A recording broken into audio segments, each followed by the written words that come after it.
Today, the U.S. Senate was unable to move forward with their first procedural hurdle on a bill that protects access to receive and provide IVF treatment. Now, the effort was blocked by Senate Republicans.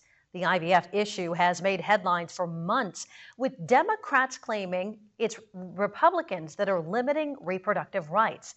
But tonight, as our Washington, D.C. correspondent Rachel Knapp reports, while this effort failed in the Senate, there are other bipartisan efforts on IVF being floated in Congress.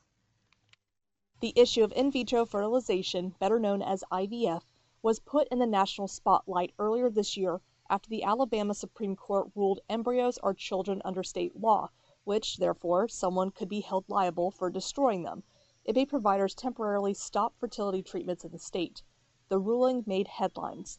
The Alabama state legislature later approved a bill to protect IVF, but many Democrats claimed it was the first step in the next battle on reproductive rights after the Supreme Court overturned Roe v. Wade. If Republicans get their way, the IVF services that so many families depend on are very much at risk. Senate Democrats are once again trying to move forward with a bill that Senate Republicans blocked a few months ago, which would essentially protect access to receive and provide IVF treatments and aim to expand insurance coverage for fertility treatments. But there have been other IVF-related bills introduced or circulated in Congress, some on a more partisan level and others bipartisan, like the House's Hope with Fertility Services Act. It provides medical insurance coverage for people who have infertility issues. This bill would ensure 3 causes of infertility are covered by private insurance plans, including infertility due to a diagnosed disease or physical ailment, unexplained infertility for those unable to conceive after trying for at least a year, and infertility or anticipated infertility due to treatment for another ailment like chemotherapy. What is the number one unit in our country?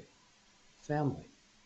And the ability to have a family should be supported by good legislation and good opportunities for folks who are having challenges. In Washington, Rachel Knapp, Erie News Now.